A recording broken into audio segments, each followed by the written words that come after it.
Call to order, Town of Prescott Valley Study Session, August 1st, 2024. Welcome back, everyone. Clerk, please call the roll. Councilmember Leyva, Here. Councilmember Greer, Councilmember Dickinson, Here. Councilmember Schumacher, Present. Vice Mayor Hunt, Mayor Palguda. Here. We have a quorum. Thank you, ma'am. First off, item 2A, Community Survey 2024. Mr. Davison, take it away. Mr. Mayor, members of the council, so we do have our outside vendor is zooming into this meeting, so I'm going to be kind of trying to speak very loudly into the microphone so he can clearly hear us. So if you do have questions and he's not able to hear, I'll try to repeat that for him so he can clearly hear. For whatever reason, this mic is picking up better with the system. So Mayor and Council, welcome back from summer break. And this item has been in the works for some time. Was included in the council's strategic plan. And we were searching for the right outside vendor to be a partner with us. And so at this point, I'd like to introduce Ron Gailey, who is with On Point Insights. We worked with them for several months in putting this together, and so this is our first opportunity to kind of present this data. So I'm going to turn it over to him. He does have, he'll share his screen and kind of walk through. So Ron, take it from here. All righty, thank you. Can you see my screen now? Yes.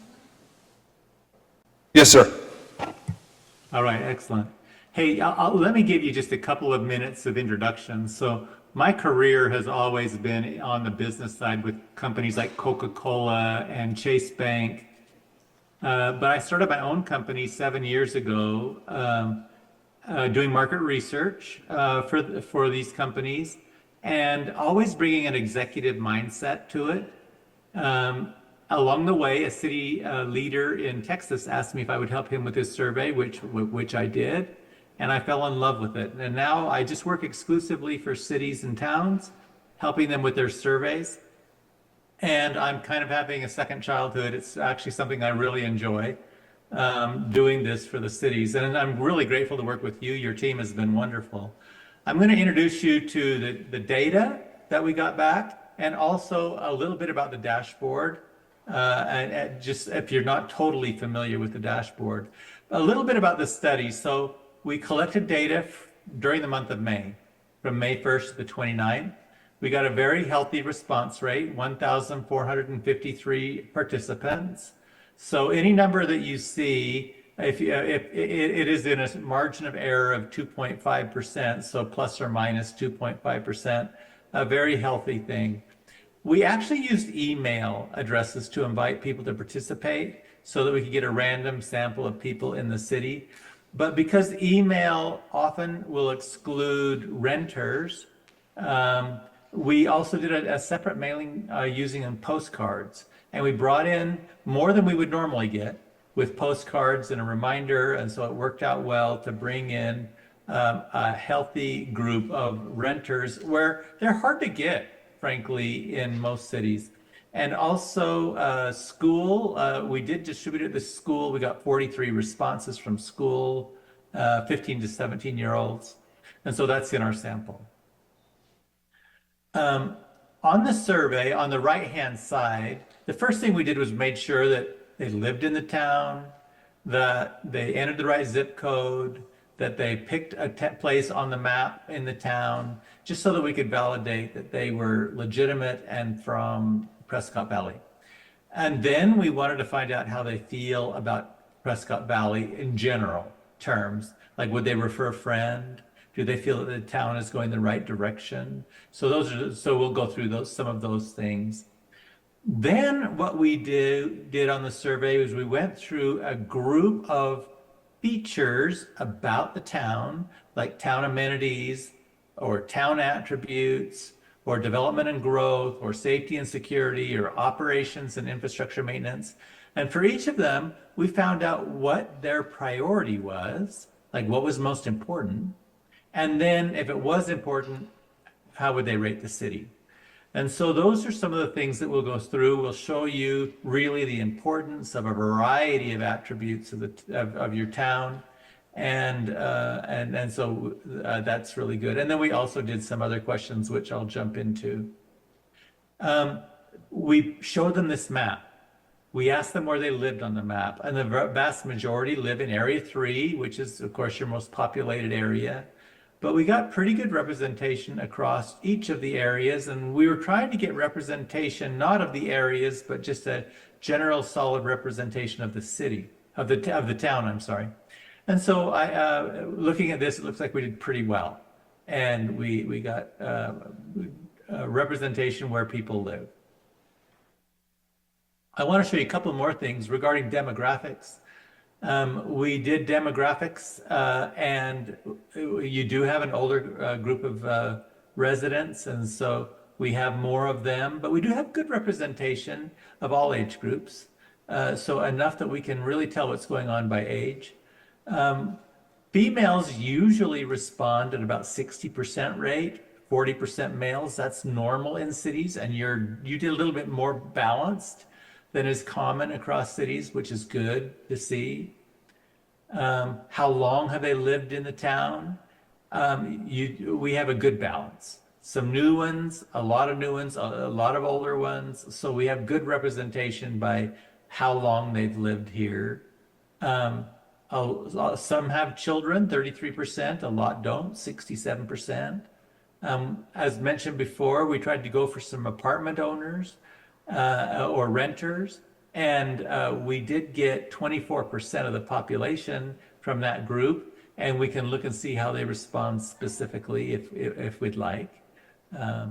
Also, we did education. We have a good mix of educations on the survey. So by and large, it looks like we have a very healthy base of residents that we can use.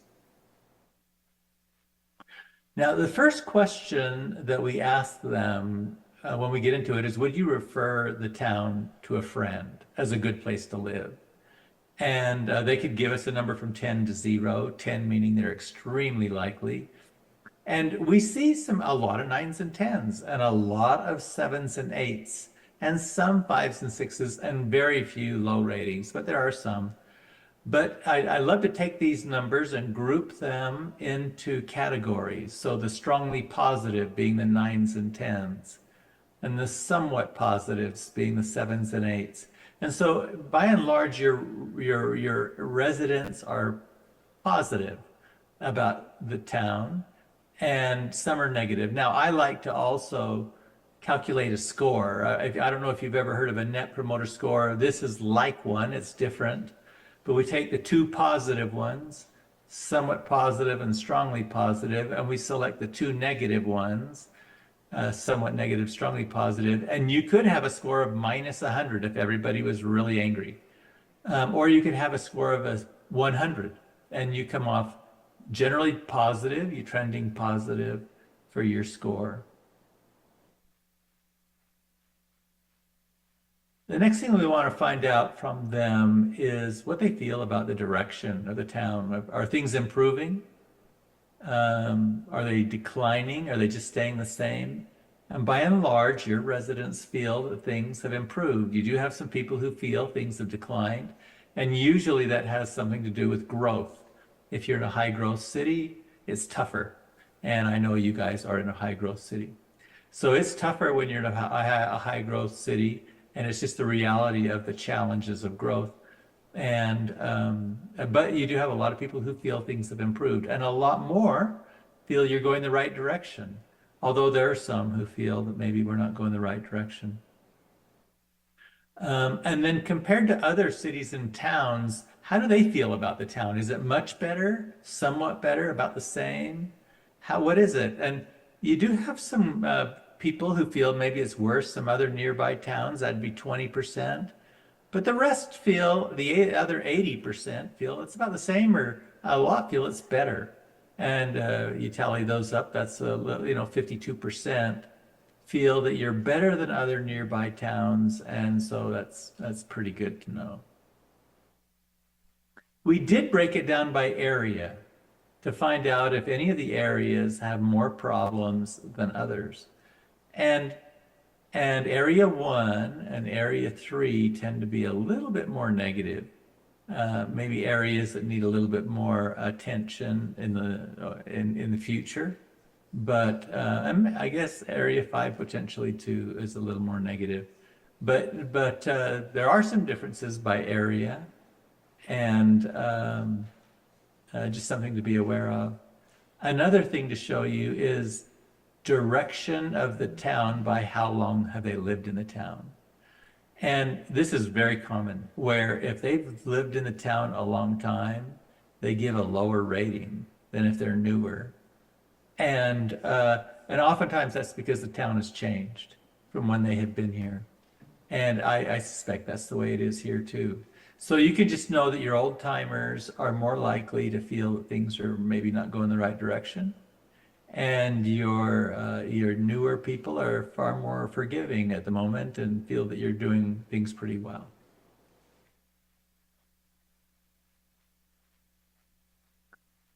Sir, I'm sorry to Another interrupt. Can you thing go that back can one? do, and I won't take time to do it, but you Ron? can look at. Ron, can you Oh, go was back there a one? question? Ron, can you go back to the previous slide? There. Can he just explain where it says change by years in town? It looks like a large number declined to answer that. Can just you give some explain the change in years in town and the ones that declined to answer? You mean 1 to 4, less than 1 year, 1 to 4, 5 to 9, 10 to 14, 15 to 19, and 20 plus? On that one, the one changed by years in town. Just from his Well, experience. this Change. So on the bottom, they've improved. Here, they've declined on this one up here. So decline stayed the same and improved. So it declined, the actual, Oh, decline, okay, not, they didn't decline to answer. yeah, they it didn't just decline went- to, yeah, they feel it's declined, and then the blue was, it's improved, correct? Yeah. Okay, Yeah. you can go to the next. Okay. Now, if you wish, you can look at some of these things by other factors, like kids. Do they have children in the household or something? So you can do this, and I won't take a lot of time on this, but if you'd like to find out who is more likely to have some issues, you can do it by education. Really, the demographic variables you can slice this by. So, and there aren't normally many differences, but there are sometimes some. Alrighty, I'm going to go, after we went through these questions about what do you think about the direction of the town? Are we going the right direction or the wrong direction? We asked people, well, what are some things you find positive about the town? And the positives are shown here, like it's friendly. It's a great place with good weather, beautiful, clean, positive things about the parks, positive things about the small town feel, positive feelings about the local amenities and shopping and businesses in general. So there are a lot of things that people are praising the town for being. And, I think it's really, really positive. If you want to read the comments, like we have them just right underneath it here. And I'll give you an example. If I want to look at the people who talked about the safety and security and what they loved about safety and security, well, we can go to this page and there's a drop-down box here. And we can grab the people who talked about safety and security and we can see what they had to say. And they're talking about low crime and amazing sheriff department. So, these are the things, safer than most towns. So you can do a deep dive and read the comments of what people said about these attributes. And I would say we tried to get it perfectly, and occasionally you'll find a comment that doesn't seem fit perfectly, but there were a lot of comments. And so, but on these, you can also see that this is like I'm right here. This is a 55 to 64-year-old male who's lived in the city 5 to 9 years, and that person lives in Area 3. So you don't know everything about that person, but you know a few things. And it just kind of helps you imagine a person on the other side. Areas for improvement, that was the next question. If you have concerns, what areas of improvement do you suggest?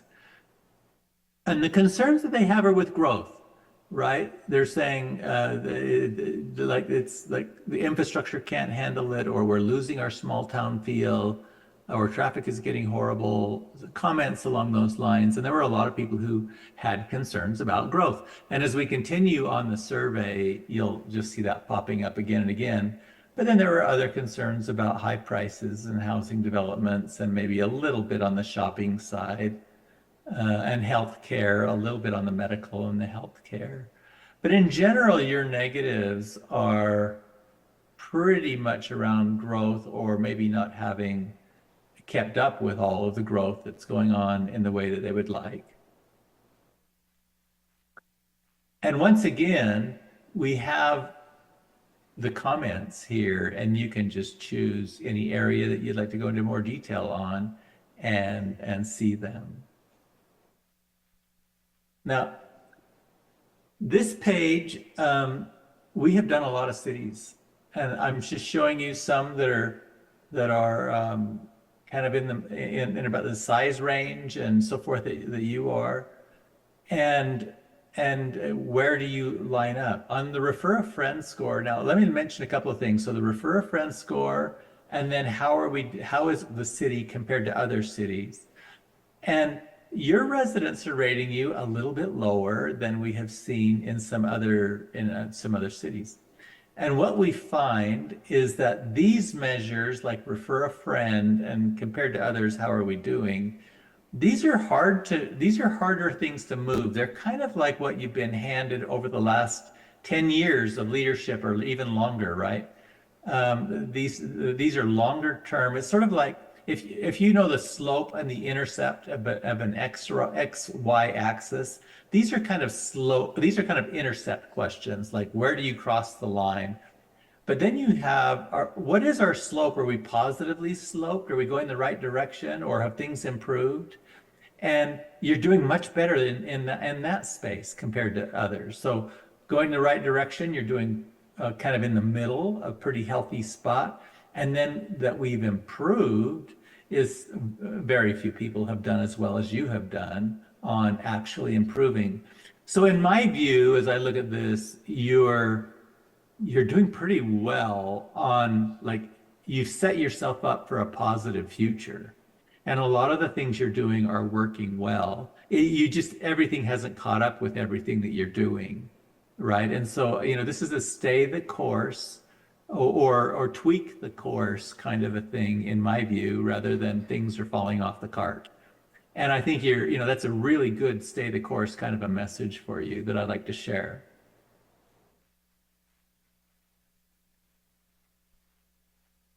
We did a deep dive into 5 different attributes: town amenities, town benefits, development and growth, safety and security, and operational. They're all over here.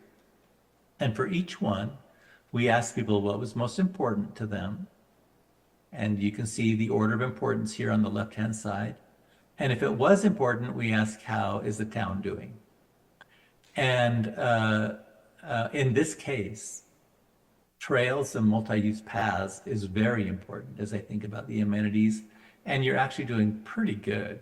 I mean, you might be able to improve some, but you're doing pretty good. And town open spaces, this is an area where they're concerned, and it's probably they're concerned with the loss of open spaces. But that is an area where they probably had open spaces in the past, and right now they're watching that disappear. So, it's a feeling of an area that might be of a concern.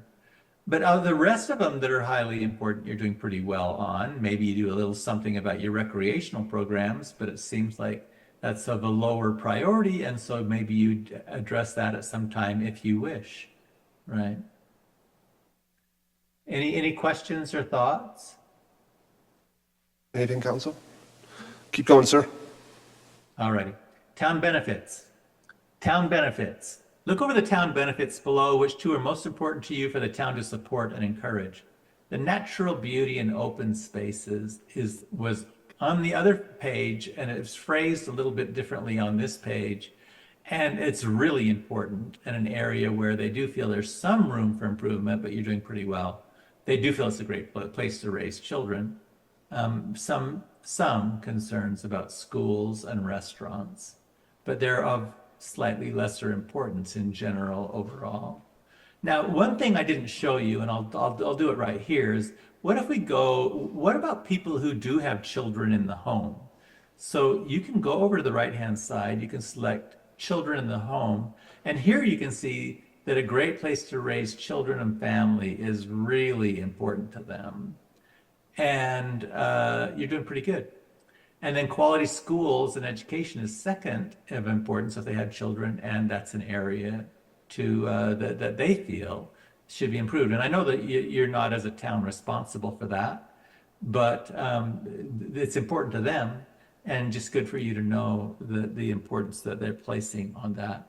But so on any attribute here, we can select old timers, new timers, older people, younger people, males and females, and get their responses.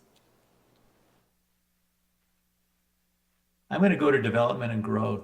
This is the most challenging one for a lot of growth-oriented cities, and it's the most challenging one for you too. So whenever you have a lot of growth, you get some frustrated residents, and that's happening here. And so the most important thing that they would love to see happen is managing the growth and density of the town. And then also just ensuring that the systems, the wastewater and drainage, can support the growth. But a unique one for you, and I've never seen this in any other town, but attracting medical providers is something that they feel there's a bit of a hole.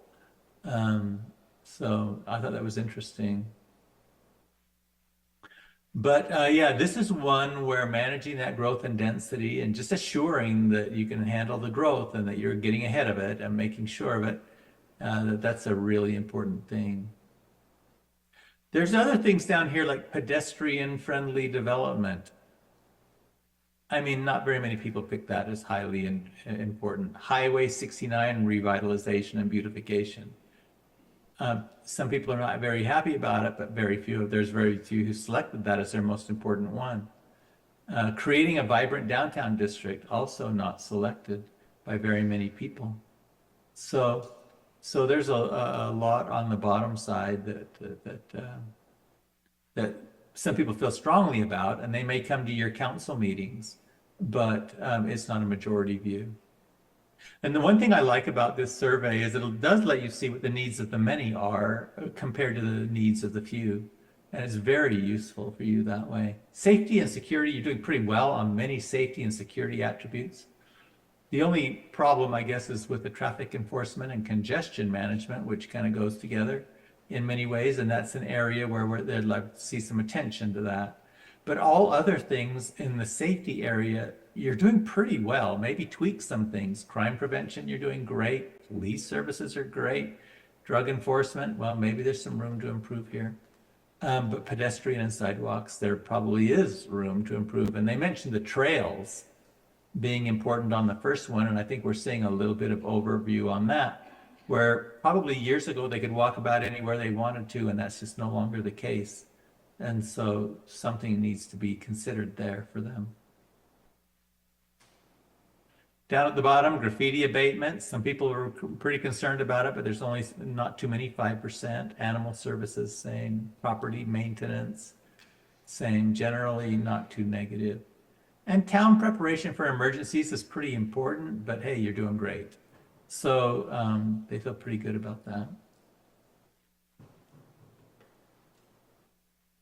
The last section where we're asking them to choose and prioritize is this operational and maintenance section. And in general, maintaining streets and roads is important, and you're doing fairly well, especially when you saw how negative the growth and development one. And then water conservation is also important, and you're doing okay. Maybe a little bit of room to tweak. Wildlife preservation, I think, goes with something that we saw earlier where they talked about open space preservation, and that is still a concern on this page. So kind of a bit of a whole. Future-oriented town planning is also very important. Your parks are here, but hey, you're doing great with your parks. So that's really good news to see that how they feel about your parks. All right, this next page is perhaps the most useful page on the study. So because we went through each of the areas before and we asked 50 attributes, we asked them to prioritize 50 attributes and we asked them to rate them. And then on this page, we said, okay, here's the 10 things you picked, 2 from each category, 2 from town amenities, 2 from town benefits, 2 from development and growth. And we said, and which 3 are most important to you overall? So on this page, you're seeing what people said were the top 3 out of 50 attributes. And I'm only showing 20 of the top 50. So this is the top 20 attributes and then how they feel you're doing. And the reason why I like this page and why it might be so useful to you is if you focus on only things that are, let's say, in the top 10 or only in the top 15, or maybe even only on the top 10 or top 5, you can get some real focus on some things that they'll notice and that they'll appreciate you doing as you focus on the vital few. And this allows you to see it. And managing the growth and density of the town, we phrased it that way purposely. It's not stop the growth and density, but managing it wisely. That's a big thing. Attracting medical providers was pretty important and pretty negative. And then ensuring that the water and wastewater can support the growth is important and better, not real bad. And then affordable housing, I know that's pretty much out of your control, but it is an issue for people naturally. And then the natural beauty and open spaces, you're doing pretty well.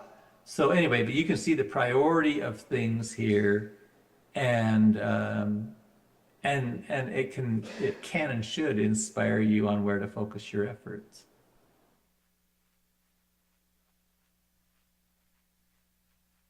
We did another question on employee contact. In the past 6 months, which departments or services have you had contact with? And some people had no contact, 51%, but 49% had contact. And in order of contact, the public library and utilities and the police department was pretty high. Some had contact with the mayor and town council here, so, and then very few had contact with some of the areas like legal, the town manager, and so forth. And so what we did on the following page here is if they did have contact, we asked them to give a rating. Now, let me tell you, I've done a lot of cities, on a lot of towns, and yours are pretty positive.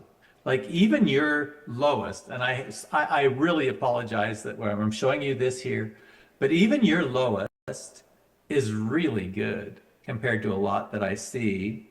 In general, you have pretty positive responses about people. On the left-hand side, we see how many responses there are.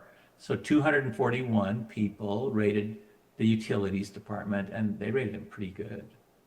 And development services, 131, and they rated them pretty well. So, and even the mayor and council, which is a hotbed of contention and challenges, and a lot of people, you're 77% very good, and okay. And there are some who feel you're doing poor, but that's welcome to city management, right? And I understand the reality there. But that's helpful for you. And then new investment priority. Consider the future needs of the town and improvements below. Which ones would be a valuable investment for the community to develop and maintain? So that's what we asked. And this is kind of going along with some of the things that we saw along the way. Open space acquisition. There's a fair amount of support for that. I know you did it. Like I know, the big area that you guys acquired, and so smart that you did that, and what a gift that will be, and it's really high in importance. Additional sidewalks is a big issue, and maybe attracting some retail businesses and retail. with incentives to do so. There are those who want an indoor aquatic center or recreation center. Not as high as some of the other things, but relatively high, and maybe something if you want to pursue it where you could build impact and desire for it. And then the very last thing is, do you have anything more to say? So this is a big open end. They've now seen a lot of questions. They've seen a lot of topics, and they can comment. And 60% did not, but 40% did. So we have 632 people who made a comment, and these are the things that they said. And I'm not going to spend a lot of time here. But there are people who are concerned with the growth, and there are people who are oftentimes concerned with how things are being managed, and a lot of them come up in this section here. And a lot of them do want to preserve the small town feel. Incidentally, for another town, we had a question about that, of which of the following things would help preserve the small town feel that we have here. And it was kind of interesting, the things that they chose. There were things like trails and sidewalks. It was interesting. So that's maybe something I could help you pursue if you want to get a better handle on preserving the small town feel. But on all of these too, you can look underneath and see the actual comments. And so we can pick any topic here and look at the comments about it. And that's it. Like, I've gone through everything, and I'm here for your comments, and glad to share any other observations I have. So Mayor, Council, if he can't hear you, I'll try to repeat that, but do you have any questions for Ron?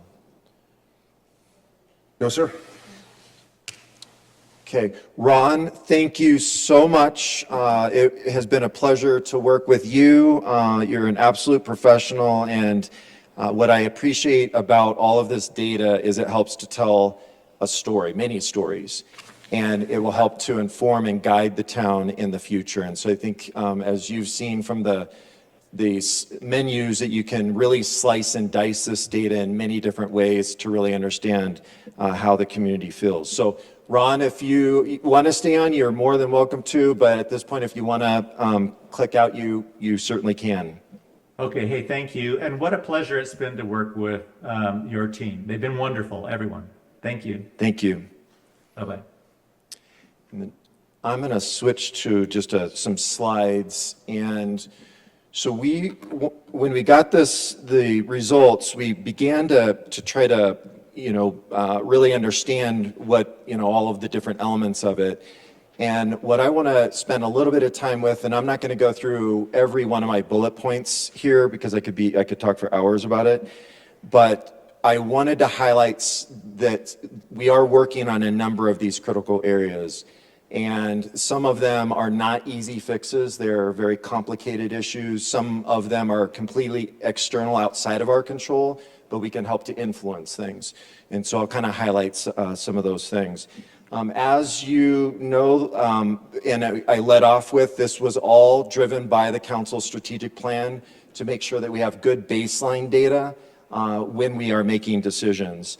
And that's how we're going to use this. We are going to be able to take this data over the next, couple years, and as we are doing budget allocations and setting priorities, we'll be referring back to this survey in how we do that. So making sure we're a data-driven organization.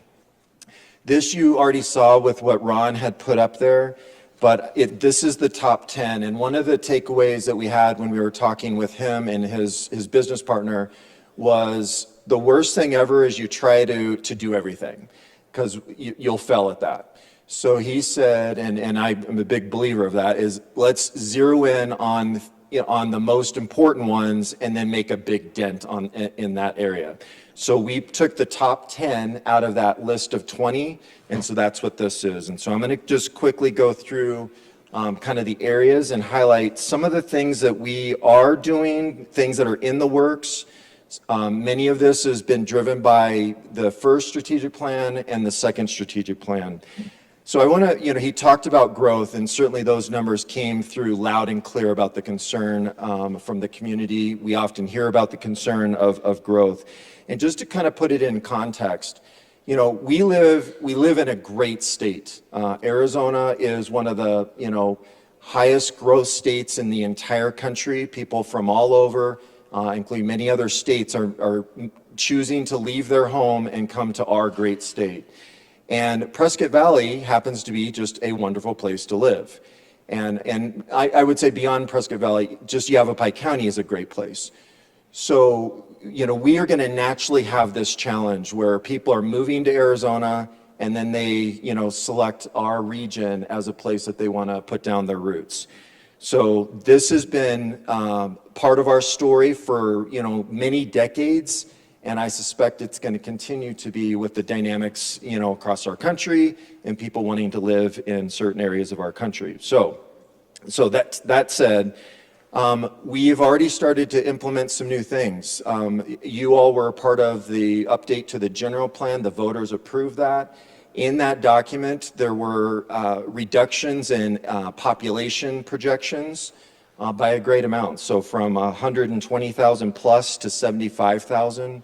So that immediately begins to reset kind of the narrative for our future. And I'm just going to highlight a few of these. I'm not going to go through every one of them.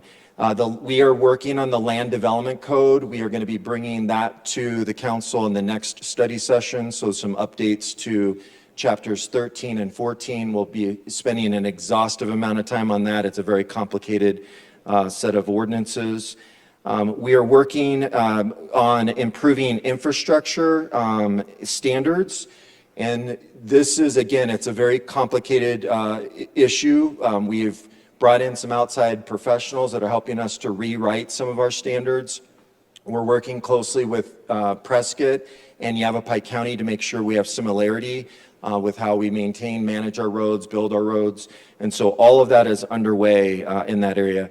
Drainage, we over a year ago, we have a outside firm that's helping us to reimagine our entire drainage system. We've done a lot of data analysis on that, and there's going to be specific projects that we'll be implementing in the years ahead in that area.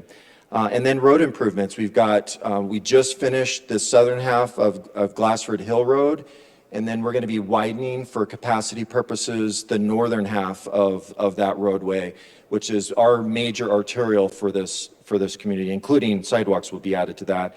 And then Jasper is also under construction, and that is going to help to add more capacity on the far west side of our community and allowing the Granville and Jasper and Prescott East area to be able to get to Highway 69 in a shorter amount of time. So a lot of work being done on that front.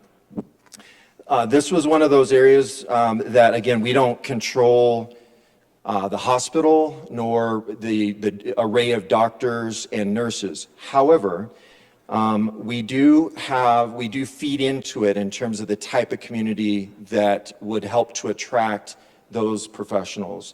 And I just, again, put in that context section, when a doctor is looking for an opportunity to start a new practice or they're part of an overall insurance firm, entity, many of them will have spouses or a significant other. And I've, knowing what our results were with concern about medical care in this community, I've had many conversations with YRMC. And one of the things that they hear repeatedly from doctors and nurses and others that are coming here and then decide not to move here, the doctors and nurses not moving here, is it is difficult for spouses, significant others to get jobs, and many of them may be in a profession. So that's a challenge. And so that's, again, where we think about our economic development strategies and a diversity of other types of employment options for that. Schools is another one, and you saw that in the survey results. This is a wonderful, great place to raise your kids, but our schools were indicating that there's some quality issues. So how do we invest in those schools? How do we get the community to kind of be a part of that as well? So you can clearly see on that front. So I will be sharing this with YRMC, and we'll make sure that they're at the table with all of you and the community on how do we begin to try to make this an attractive place for doctors, nurses, and other medical technicians that want to make Prescott Valley their home. There are a couple things that are in the works that I think, again, have been announced by the community. But first is Yavapai College is actively working on a major healthcare campus here in Prescott Valley. And what that facility will enable us to do is help train nurses and radiologists and dental techs. So all the things that we need to be able to populate back into our medical offices. And then Dignity Health, YRMC, has purchased the property around the hospital, and they're looking at a major expansion of a larger health campus, which will provide additional services to our community. And then the last bullet that I want to just highlight is convening. One of the things that I think we can do as a town government is help to bring people together to raise an issue, put a spotlight on something. And so we'll be looking at trying to bring the leadership from the hospital and other medical entities here in our community together and start to hear from them on what are they doing, how can we help support them, and vice versa. Next is, and I kind of combined the things that are somewhat similar. So ensuring water, wastewater drainage is supported, it can support the growth, and then water conservation. So I'll kind of highlight a few things.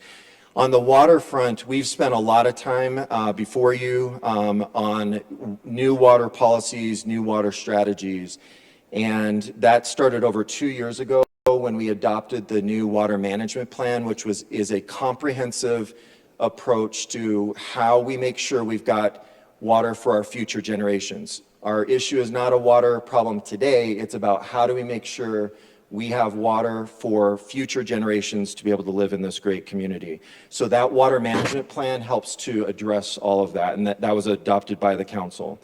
The next two, the bulk water policy and the non-subdivision water policy, came out of that water management plan. These are two things that we have now implemented that begin to help conserve water and make sure that any new development coming into the town, that under state law there was a loophole where apartments and non-subdivided land could literally come into the community, any community in Arizona, and not have to bring water resources. So we have implemented something to make sure that any new apartment complex that's coming in has to bring water resources to the table. So that's a positive thing. I mentioned the master drainage plan, so that is, we're still working on that one. And then the other one that I want to highlight is the stormwater recharge pilot project. We have an opportunity to work with a number of key partners in the state. One is the Salt River Project, and with a number of other, with the state government, the Arizona Department of Water Resources, in looking at how can we try to get some of our stormwater. So when we do get rain, which unfortunately this year we've not gotten a lot of rain, but when we get rain, how can we legally, and I want to stress that because water gets very complicated of who owns it, how can we legally be able to recharge water that is not owned by someone else? And so there's a whole formulaic, set of things that we have to look at with that. But we want to test this and do a pilot project that could be phenomenal, and it could actually lead to, some changes in state law. And I think PV is at the forefront of really leading on this conversation. And so I'm really excited about what will be coming out of that. This is going to be, again, multi-year type of thing. These things don't move quickly, but we have made some really good progress on that front. Affordable, attainable housing, again, that came out very clearly in the survey of just the concern about the cost of housing, and at points sometimes it's been very difficult to find housing because there's not enough of it when people are moving into the community. So the context that I want to put this in is we are not the only community that's struggling with this. Almost every single community, certainly here in Arizona, but this is a national issue of housing affordability and making sure, and really in our context, we're looking at workforce affordability. How can we make sure first responders, teachers, your retail workers are able to live and function in your community? So it is a national issue. We are not any different from what others are having to deal with. A number of things that have done, and out of that, the things that we're working on. So there was a housing task force this past year. There were 36 recommendations that were highlighted. We are beginning to work towards implementation on a number of them. One of them led us to an award of $200,000 from the Department of Housing, the State Department of Housing. And we are working in partnership with the city of Prescott on that so we combine because they also were awarded the same grant. So we're working together on that. There's some really exciting things that will come out of that. And that's going to help to drive data and really developing a plan on the housing. And then there was I think a really good item that came before the council a few weeks ago, or a month or so ago, a home of my own. Yavapai County had led on this. They did a great job with it, but they actually pre-approved a number of housing plans that were very affordable. And so if anyone bought a piece of land or owned a piece of land, they could just use one of these plans without having to pay all the fees and an architect and all of that. So it saves literally tens of thousands of dollars from someone trying to build their own home. So we adopted that same thing off of the county's initial program. Natural beauty and open space, again, ranked very high in terms of value and priority for our community. We, this past year made the largest purchase in town's history of open space, the Glassford Hill purchase. So over, 1,300 acres. This was again in partnership with the city of Prescott. This is going to be a tremendous opportunity, not only to preserve the vast majority of that our, beloved mountain, but also how do we build trails and other activities that can really add value to our current residents and just make this an even better place to live. Wildlife corridor planning, we have both internally, we have already kicked off working with a number of external partners, including the Arizona Game and Fish, on how do we start looking at, again, how do we drive at data, proper wildlife corridor planning. So when we have development come in, how do we try to achieve both of those things? This is not us alone doing it. We are also working closely with SIMPO. SIMPO is also kicking off the same thing. So what's exciting about this is everything we're doing is going to tie into what Prescott and Chino and the county are also at the table wanting to see these linkages. And so we'll be bringing things back to council on that front. And then the last one I highlight, again, the council was very supportive of this, was that master concept of the Lasso Loop. This is a 24-mile loop pathway that, and it's going to take years to develop this, but loop system that will tie to almost every one of our neighborhood areas. So anyone in PV, whether you live in Quellwood or you're in Jasper, you could jump on this loop system and you could easily ride a bike, you could jog, you could walk. Some areas you could ride a horse. So it's going to be a tremendous new asset, I think, for our residents in the future. Again, it's going to take years to do that. And then traffic management and ensuring public streets, roads can support the growth. Again, just to put something in context, Prescott Valley, when it was initially, built and kind of laid out, you've got the central square, which was that kind of unit 3 of what the map that Ron was using. There was no true major arterial road that was designed as part of that master planning.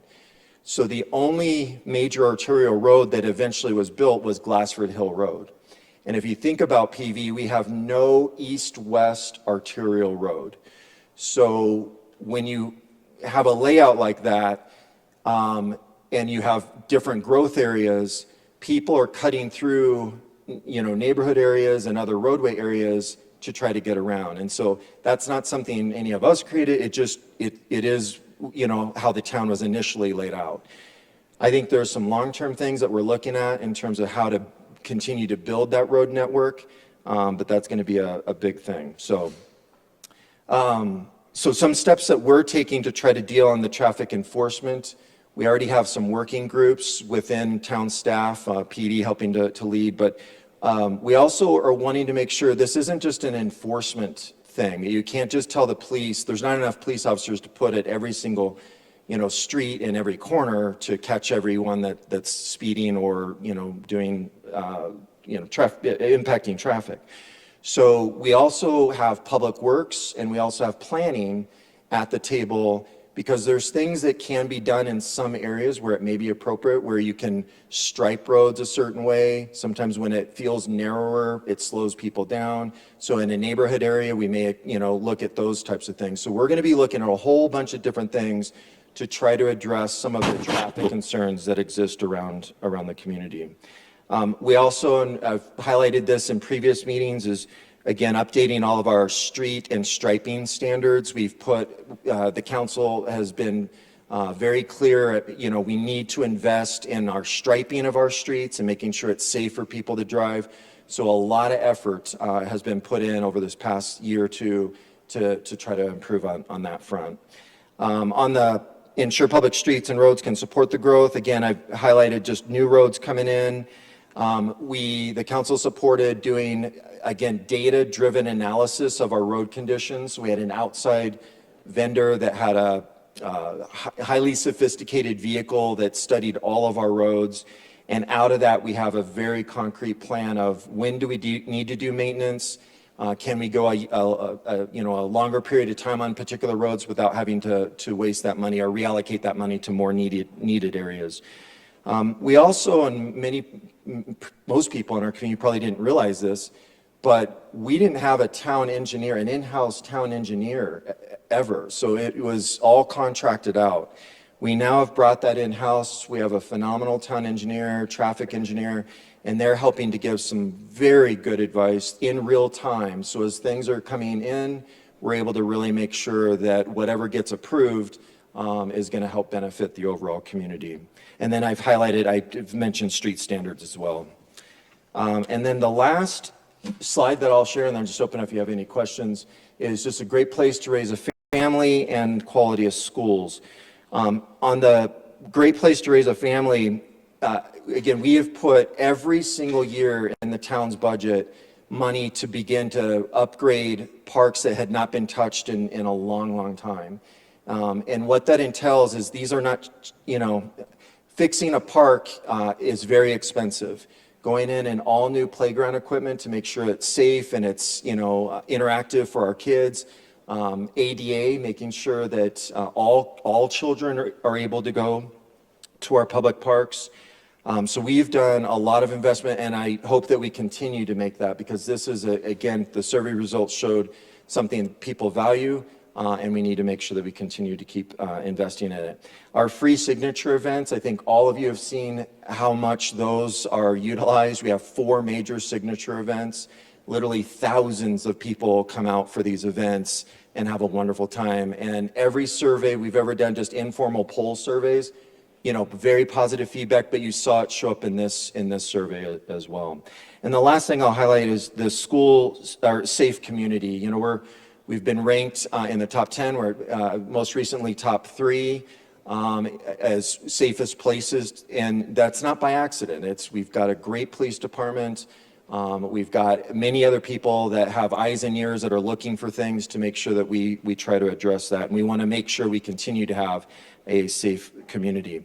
Now, we don't control schools, but I'll be sharing all of this information with the school superintendent so that they can also think about how this all ties together from a planning and resource allocation perspective.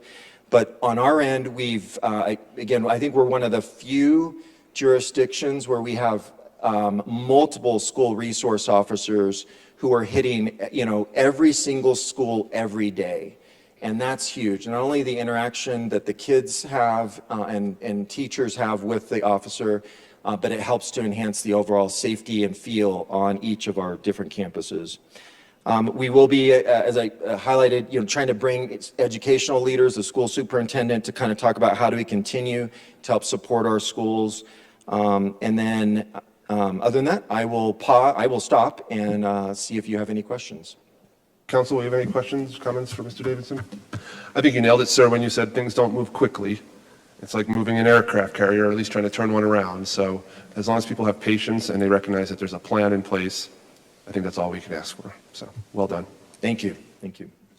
Next up, item 2B, proposed transfer town code non-traffic. Mr. Legler, I believe this is you.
Trying to deal with, informally with our officers out there. But eventually, we need an enforcement process, and we were thinking we'd like to expand it to some type of a civil enforcement process where we could use a civil complaint and not have to go to criminal court.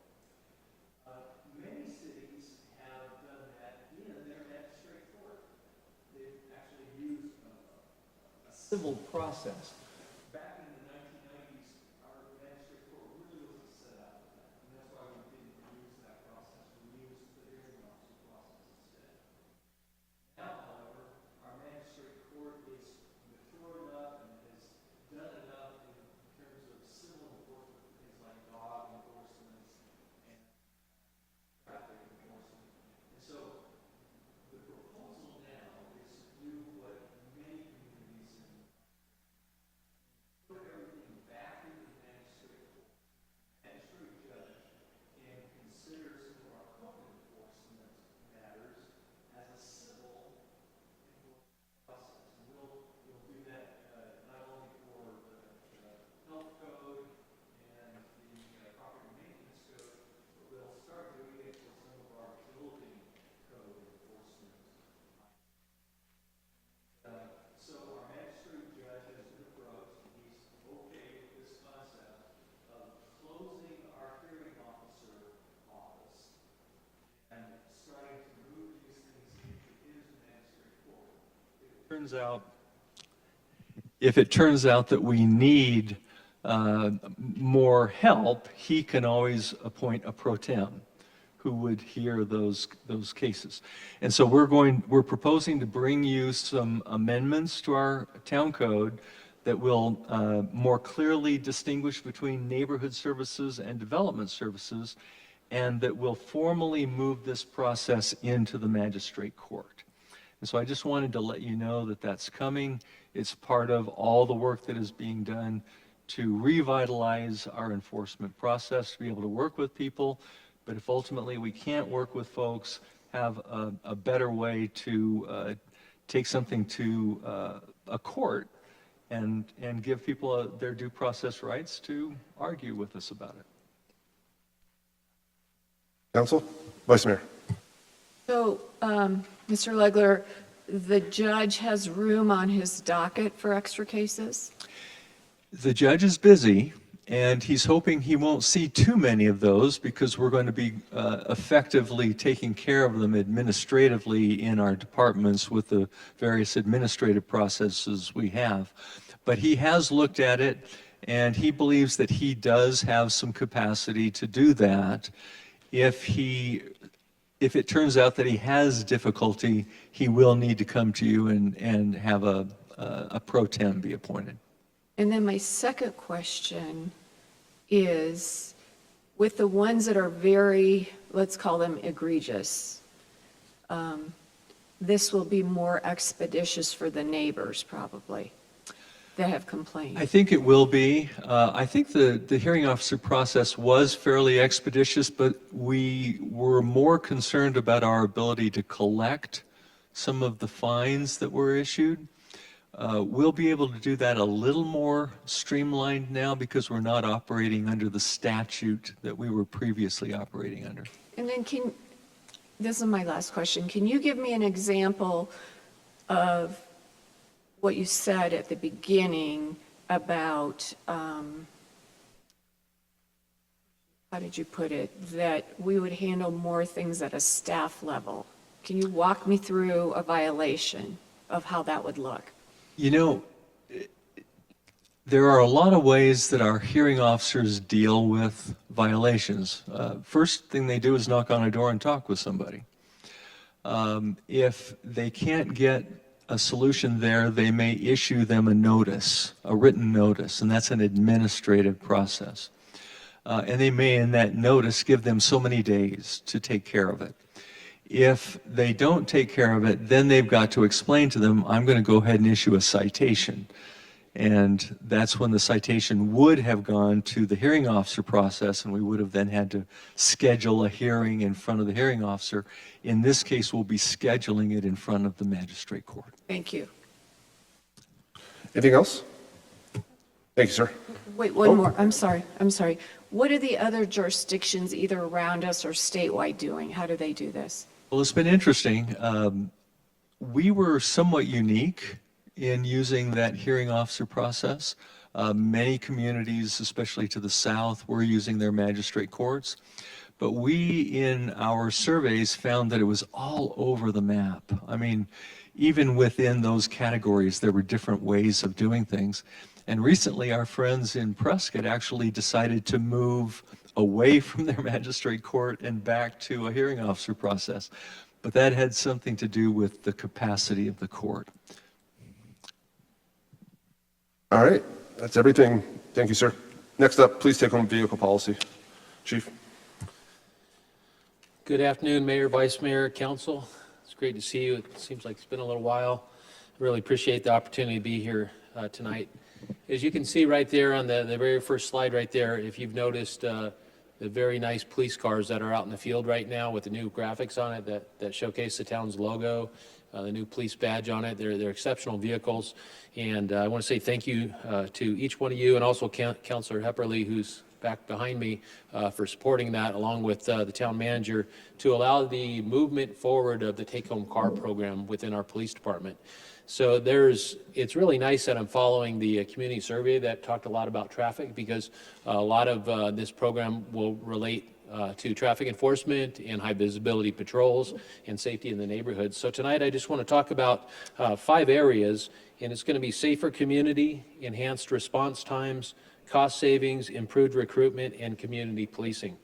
So the department has had a quasi take-home car program for years. Currently, we have 32 sworn officers on the department that utilize the take-home car program for a variety of reasons. Some of our SWAT operators, our detectives, traffic officers, command staff, myself, I do utilize the take-home car for quicker response and mobility in the community. Now we're moving into, over the last 2 years, with this lease program that the town manager brought forward and is very efficient, it's very working really well, to build up the fleet so that we could have a full take-home car program for every sworn officer who chooses to utilize that. Currently, there are 6 officers, though, that have said they're not interested in a take-home car program. So that will really save us 3 vehicles on that, because those 6 officers will do a sharing of vehicles like they do now. So let's talk a little bit, if we can go to the next slide, where we're going with this. The first bullet you see on there is a safer community. What this means is, of our 88 sworn positions on the department, we don't have 88 right now. We're always catching up a few. We're doing really good on our recruiting, but a little less than that. We'll have those police cars in the neighborhoods, in the Quad City area. Most of the officers do live in Prescott Valley. They'll be in the neighborhoods. So what does that do? That increases police presence in the community. There's a deterrent effect. We think about people that may want to cause crimes in our neighborhoods, vandalism, criminal damage, burglaries, etc., auto theft. When those people that choose to commit crimes like that see a black and white Prescott Valley police car in the neighborhood, we know there's a deterrent effect on that. We also know that having that car in the neighborhood, if there's an emergency in that neighborhood, somebody's in cardiac arrest, somebody has an injury at the house, where are those neighbors going to go to? They're going to go to that police officer's house, and we're going to be there and available to help our neighbors out. That police car will alert our neighbors in the community that we're there and we're in the community. That's awesome. Traffic safety is the other part. Our officers will have the ability to come in to and from a shift, where instead of they come to the department, they change out, they gather the equipment, they get in the car, they can do that all from home, and they can start working as soon as they come on duty. They see traffic offenses, they can take enforcement action, or they're out there very, very much in the deterrent world, which we like that part too, as well as when they're going home. It does promote a sense of security for neighbors and residents in our community. We believe that will really be a big effect there. And the next item there is enhanced response times. We know that's so important here in our police department. It's been a council directive. And I can tell you right now, I've benchmarked our police department response times against Benchmark City Survey. We are exceptional. The response times we have in our community, especially with the large footprint we have geographically, it's exceptional right now. This will do even more so, where we can get the officers out very quickly. And I'll give an example. Let's say our swing shift officers get tied up on a couple critical calls in the evening. They're very busy. The sergeant is trying to keep up with calls for service. They'll make phone calls to bring in the graveyard shift officers to come in earlier. What happens without a take-home car policy? Those officers will have to come in, find a car, get their equipment, take their equipment, move it into a car to start serving the community.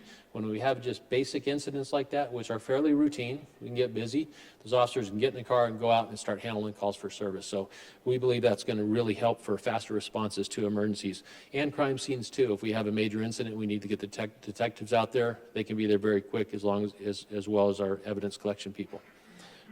Efficient response during off-duty hours. Our department is a size where most of our professional police officers here have ancillary duties. Let's say they're drug recognition experts, or they're traffic reconstructionists, or narcotics officers, whatever the case is.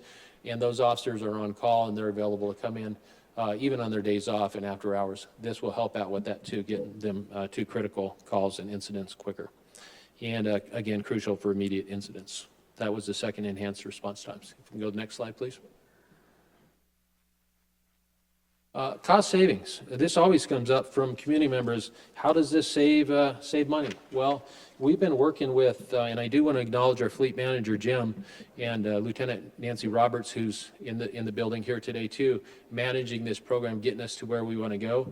What I've learned on this is police vehicles that are not in a take-home car policy, let's say they're shared cars with 2 officers, sometimes 3, those cars are running 20 hours, 24 hours a time, and the engine time on a vehicle can reduce efficiency, reduce gas mileage, reduce the wear and tear on the vehicle. So we believe, in talking with our professional fleet manager and others, that this can save fuel and extend life of our vehicles. So we think that's going to be a cost saving. That's a really good thing. And there's also a lot of data out there that we know that if it's a vehicle assigned to you, a person's going to take better care of it. That's going to be a better and more efficient vehicle, as well as the tons of equipment that today's police officer carries in their vehicle. When I came on a long time ago in law enforcement, we didn't carry a whole lot of equipment. But nowadays, there's a lot of equipment, a lot of personal equipment that officers, especially if they have specialties like SWAT or canine or traffic, whatever the case is, moving that back and forth takes time. So we believe that there's a cost savings in that area, especially with that engine life on the hours. Recruitment, this is super important. We're recruiting all the time in our department, and we're getting exceptional people that want to come work for our department. But occasionally I hear of neighboring jurisdictions that do have take-home cars, and those officers want to work for Prescott Valley PD. I've heard, when you have a take-home car program like we do in my current agency, I want to work for Prescott Valley. We know that's so important. So we believe this is going to be a recruiting positive for our organization too, to bring more and more professional, seasoned police officers into our community. And then lastly, we'll just wrap it up with community policing. Really, this is that's what this is all about. Quicker response, more helpful to our community, engaging in our neighbors in the neighborhoods and being part of this community, which that's who we're hiring, and that's who you have working with Prescott Valley PD. You have officers here that care about this community and want to work in the community. So we couldn't do it without you. Where we're at right now is through the hard work of Nancy and Jim, that we're set to fully be ready for the implementation of the entire take-home car program by September 1st. We've had to outfit a few more cars. If you get a chance on your way home today, take a look at the final cars that just showed up. They're parked over at the police department in the front. There's either 5 or 6 brand new Tahoes out there. They're exceptional. And that's where we're going with the platform, is that SUV type police platform, so that we can get all the equipment in there. They're safer vehicles. And as we still catch up a little bit, we are outfitting a few of our previously unmarked sedans with the police logos and the equipment on there, which will be assigned to our school resource officers, and prioritizing the SUVs over into patrol until we continue to catch up. But right now, the final vehicles have shown up, and we're thankful for that. Did take a little while to get through this because of the supply chain issues and backlog that happened post COVID-19. And I'm happy to answer any questions.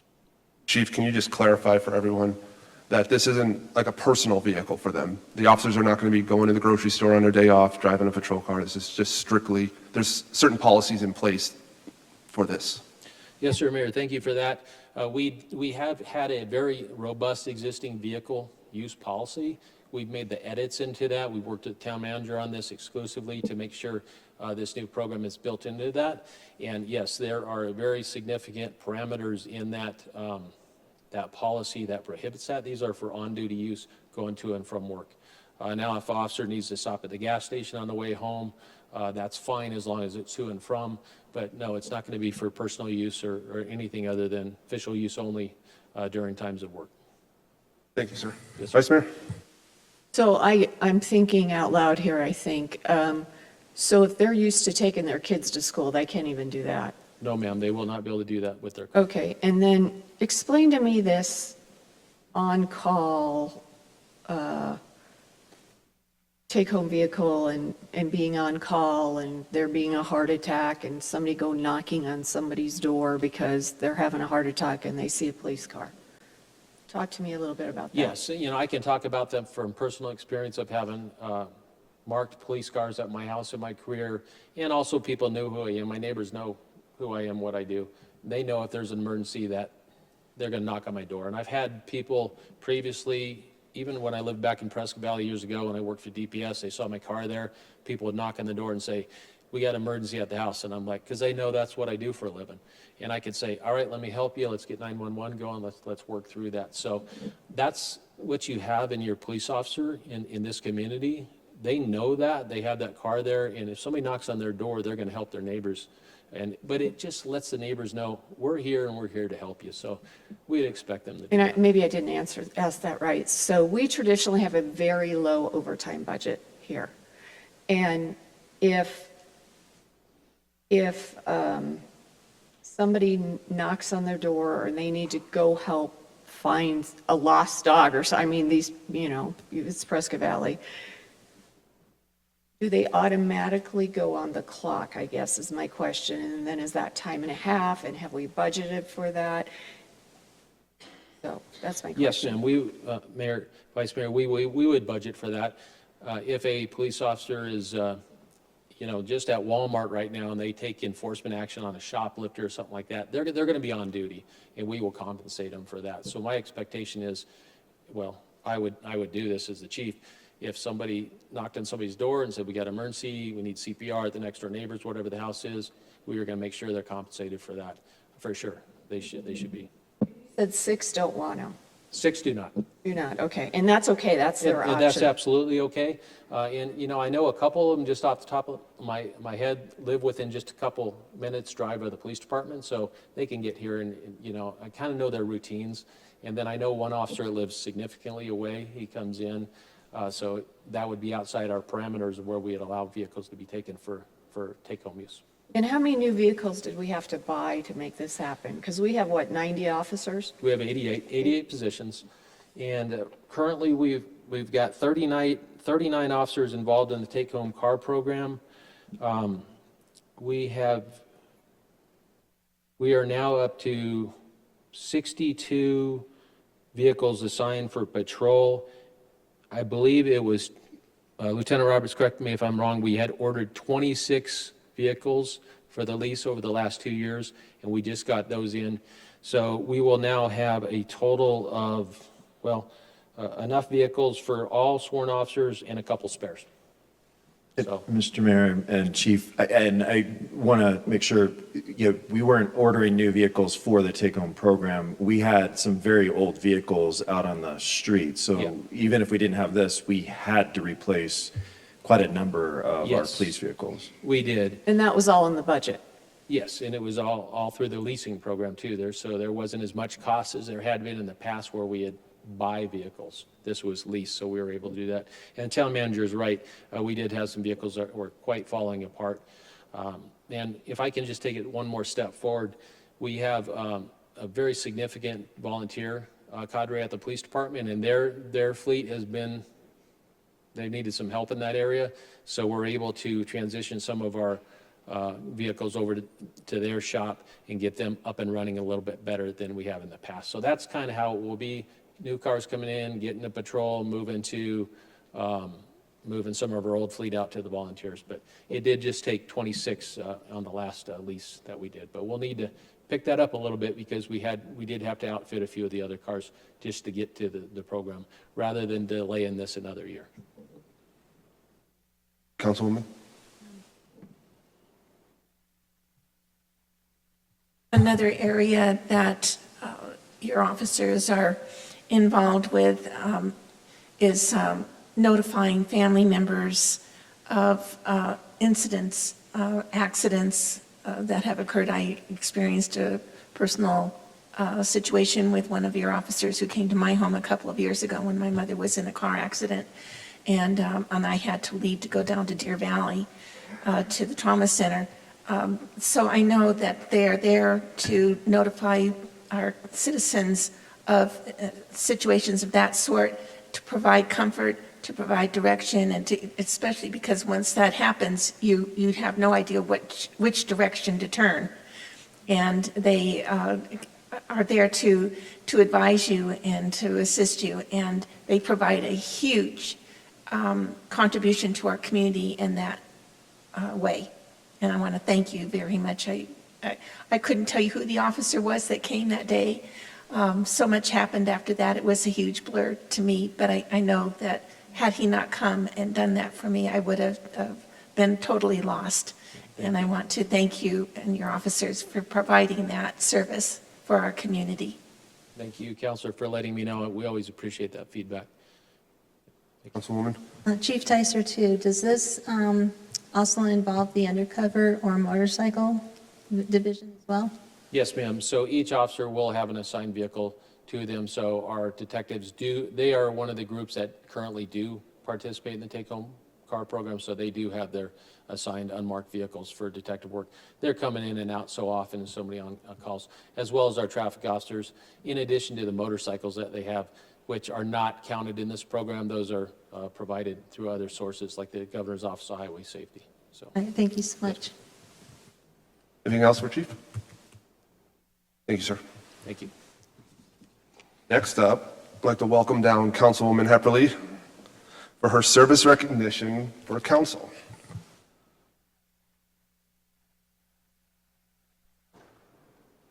Welcome, ma'am. I just want to start by just saying I've known April for many years, and we spent quite a few nights in her garage playing foosball. And if you were to tell me back then that she would be standing here, I would have bet the house that they were a liar. But then here you are. I would have said the same thing. Fair enough.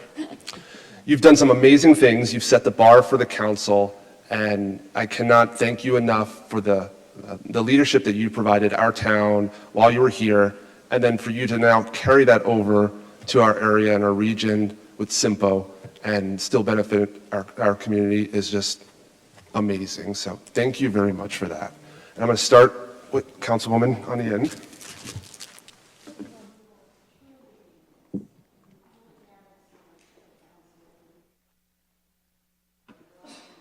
Water and became such an expert on it.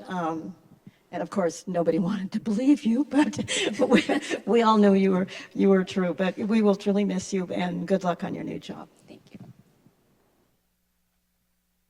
Congratulations, April. I know that you're going to expand into many different areas, not only SIMPO, but also president of the Prescott Valley Kiwanis Club. That's a very young club, and you have a lot of leadership qualities there, and I know that you will be a success at both.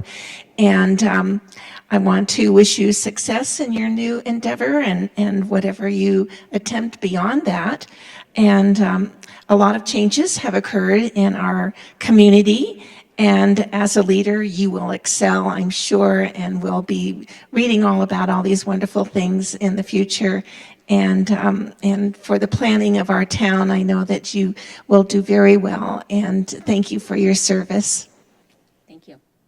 And I wanted to say also, I know you do the Phantomania and you have a book processing thing that you do as well, where you actually are writing the books for different organizations. So I hope you keep up with that, because that's so amazing and so good for the kids.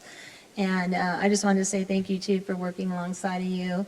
And you've left a legacy, and I think a lot of people sometimes get into a job and they just kind of do the job, and then people don't really remember that.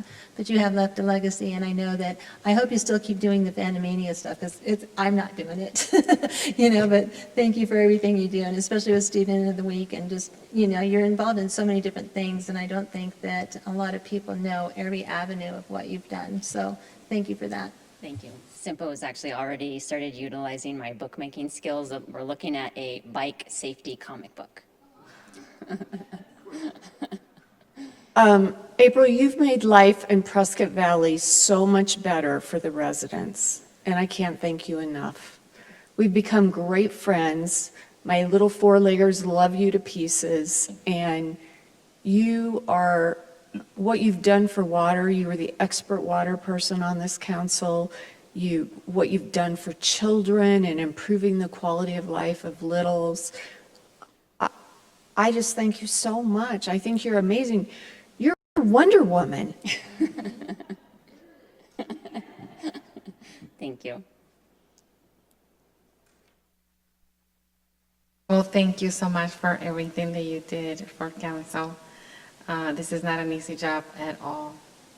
And you're very smart, and you use your common sense, and you're very brave. And I felt always really comfortable sitting right by you, because you're very helpful, very, very helpful. So I thank you for everything that you helped me with when I first came on board. And then I'm very grateful that I got to work with you, and that I got to know you on a personal level. And I know you're going to do amazing things. And I just wish you the best. Thank you. Oh my gosh. Thank you.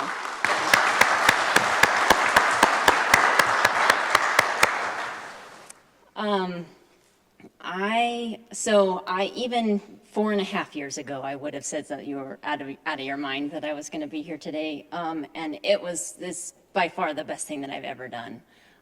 It was terrifying, and it expanded my comfort zone, and it allowed me to learn and experience and do so much. And there's no way that I would have been able to give it up if I didn't know that I was going on to continue to help the region.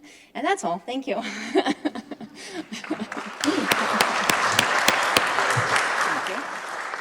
you.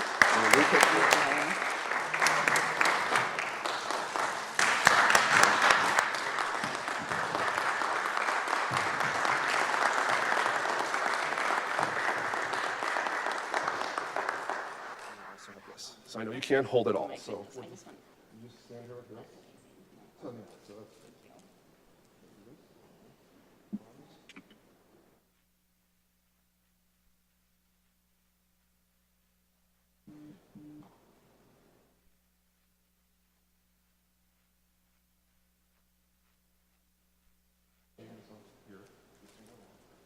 One more time.